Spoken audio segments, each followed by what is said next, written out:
Assalamu alaikum and a very good morning to all my dear students.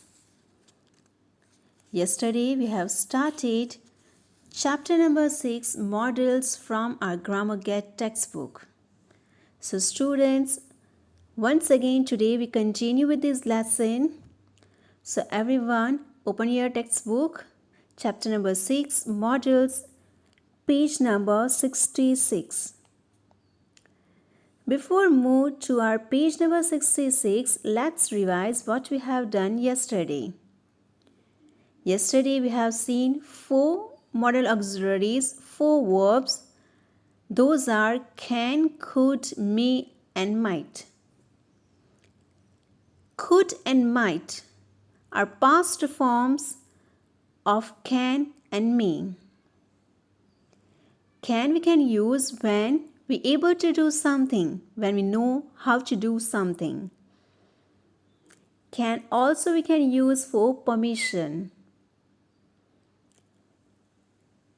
Can also we can use when we ask someone to do something. Can I do this for you? After we have seen could. Could is used for the ability in the past. Could is more polite form than can and may. Could I use your pencil? So it's more polite than can, may, etc. Could is more polite than can. Could is less sure than may or might. When you are less sure, that time you can use may or might. So, could you can use, but it's less sure. Could refers to past time. Then we have seen may. May is used for permission, may is rather formal than can. May also we can use for something is possible. And last we have seen yesterday might. Might we can use to say that something is possible.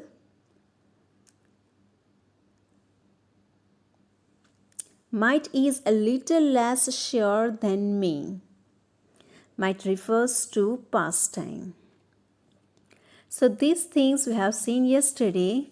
Today we'll see another modal auxiliaries. So all the students, be ready with your textbook. Open your page number 66.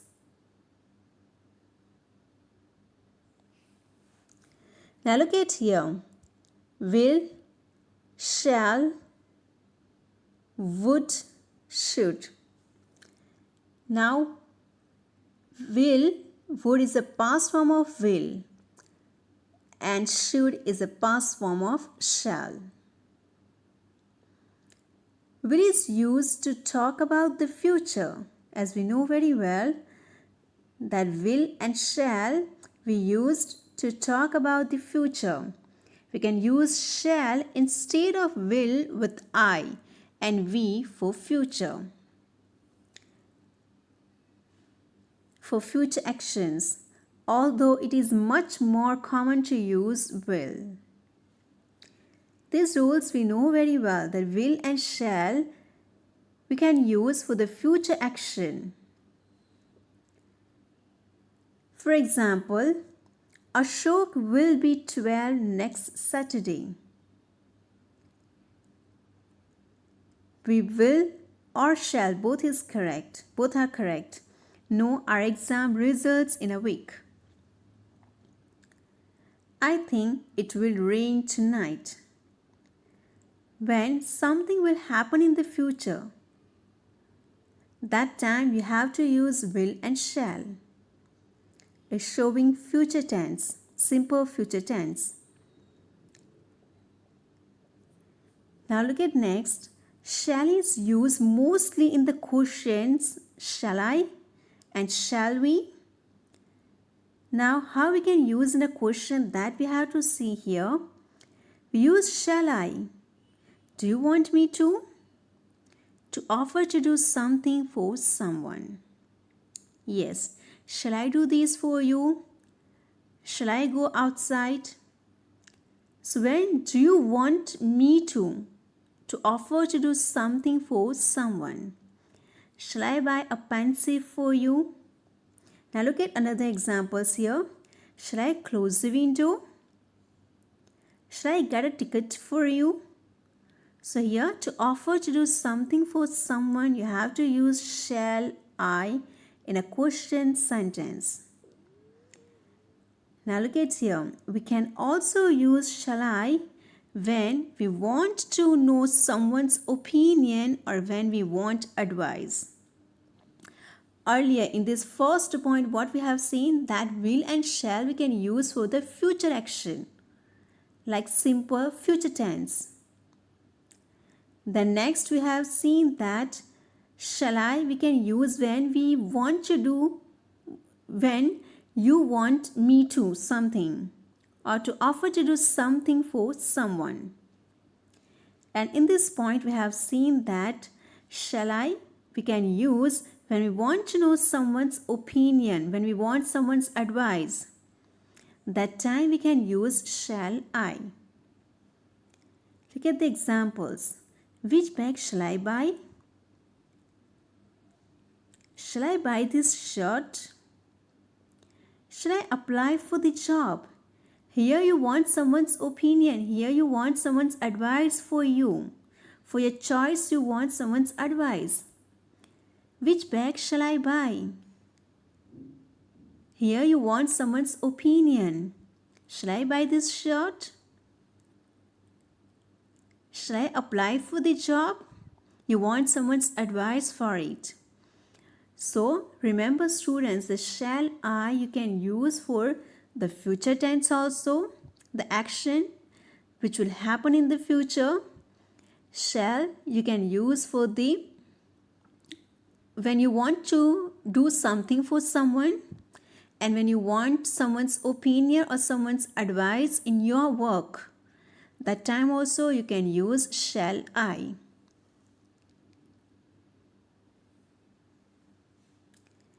Now look at the next. We use shall we to ask for and make suggestions. For example, what shall we do now? Here you want to ask someone, what time shall we leave? Shall we take a taxi? Shall we go out for dinner tonight? So in this 4 sentence, look at everyone, you want suggestion of someone. You want suggestion of your family members, your mom, dad, etc. What shall we do now? What time shall we leave? Shall we take a taxi? Shall we go out for dinner tonight? Now we come to will or would you. Would is a past form of will. To make request. Would you is more polite than will you. Same like can and could. Could is more polite than can. Here same. Would is more polite than will you. For example, will or would you shut the door please? Both are correct. Remember these. Can and could both we can use for ability to do something.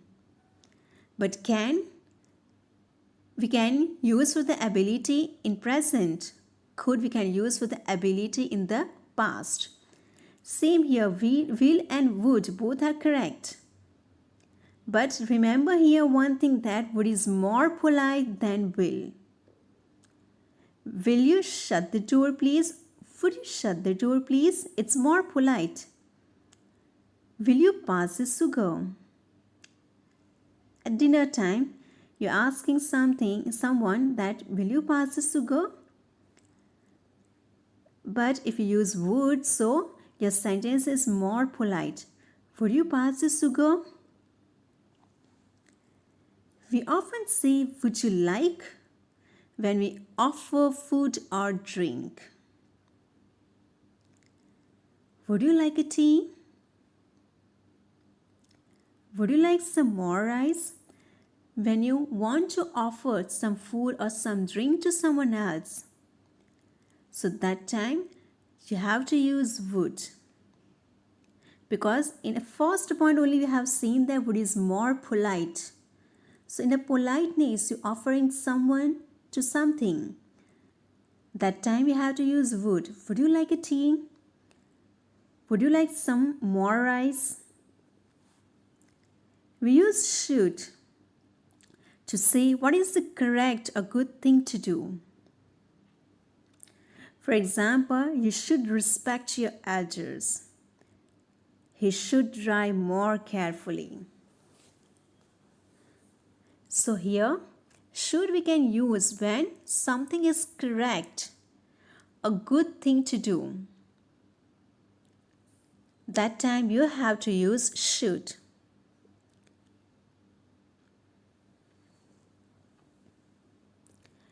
So, here we have seen will, would, shall and should. Once again I say in shortly that will, shall we can use for the future action. Shall I we can use when we offer to do something for someone, when we want someone's opinion or when we want someone's advice. Shall we can use to make some suggestions. When you want someone's suggestions, we can ask shall. Will and would both are for the request.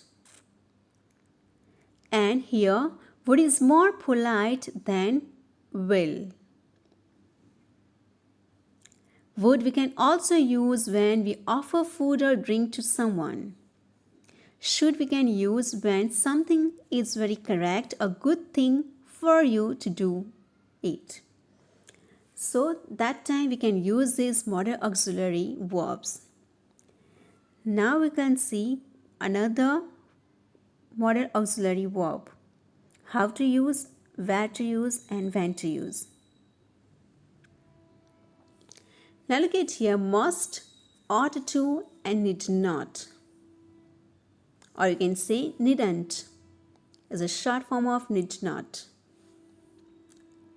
We use must to say that something is necessary or very important. When something is like compulsory to do that things, when it's necessary to do that things, when it's very, very important for you to do that things. So that time you have to use must. For example, I must get up at 5 a.m. tomorrow. You must see the doctor as early as possible. So here it's very important for you to check up yourself to the doctor. It's necessary for you to wake up early in the morning, to get up early in the morning. So when something is necessary, that time you have to use must. We also use yes students. Open now. Now look at everybody on page number 67. We continue with this topic. We also use have to talk about necessity or obligation. For example, I have to be home by 10 o'clock. It's necessary for me to reach at home by 10 o'clock. So when some necessity is there, some obligation is there, that time we have to use have to. To talk about the past, we use had to. Had is a past form of have or has. So when you are talking about past tense, that time you have to use had to.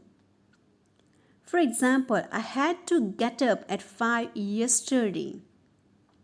It was necessity, obligation for me to get up morning early yesterday. We also use must when we suppose that something is certain. We also use must when we suppose that something is certain. He must be over 70.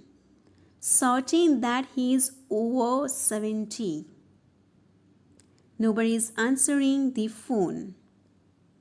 They must be out. Means here you are sure that no one is answering the phone, means they must be outside. So when you feel surety that something like this happened, that time also you have to use must.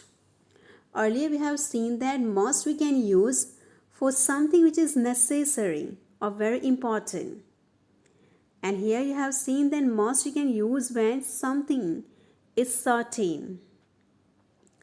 In this sense, the opposite of must is cannot, not must not. Yes.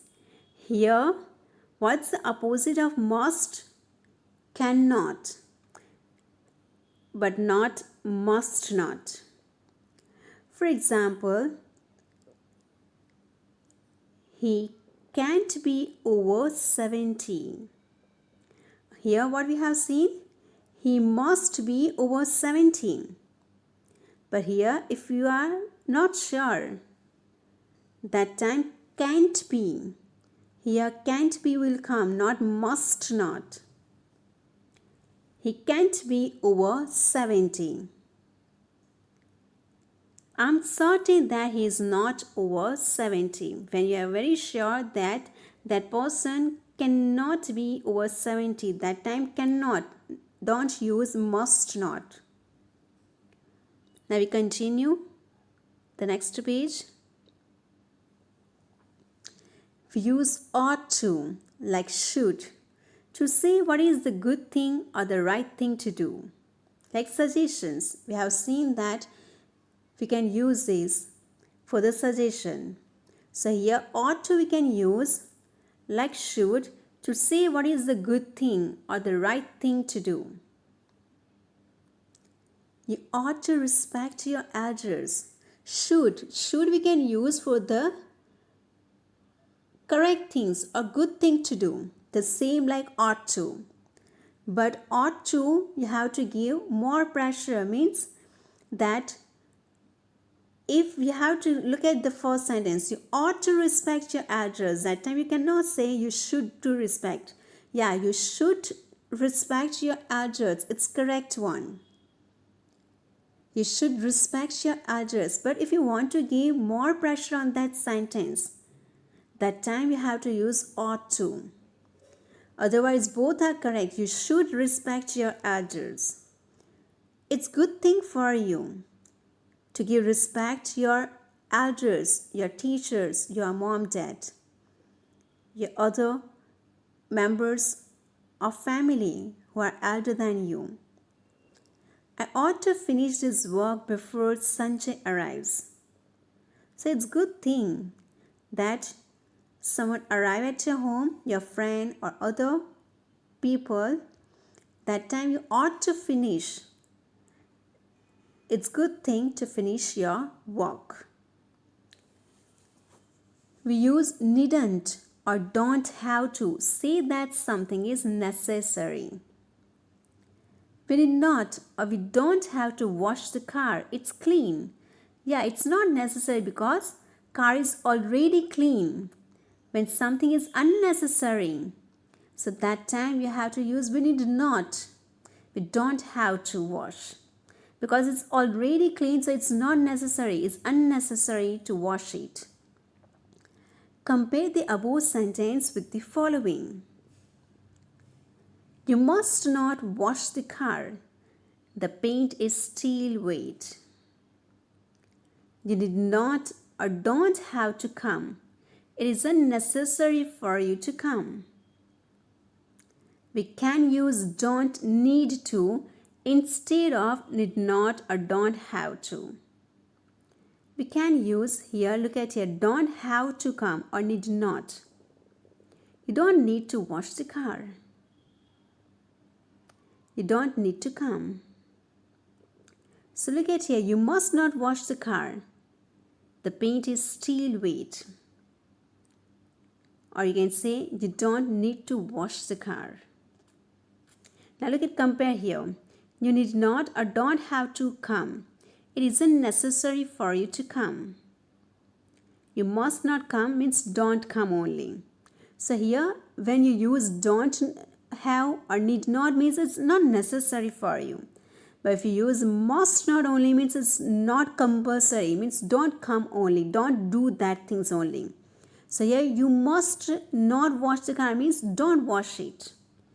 But here if you use don't need to wash means it's not necessary for you to wash the car. So both sentences are different. Here must not means the paint is still wet. If you wash it, so what happened? Everything will be removed, or maybe the paint will become very bad, means it will not look good. So here don't do that things. But here you don't need to wash the car, means it's unnecessary to wash it. If it's clean, then no need to wash it. You need not or don't have to come. It's not necessary for you to come. You don't need to come. So students, I hope that these modal auxiliary verbs are clear to you. Now here I give you one task to you. Use will, would, shall, should, must, ought to and need not.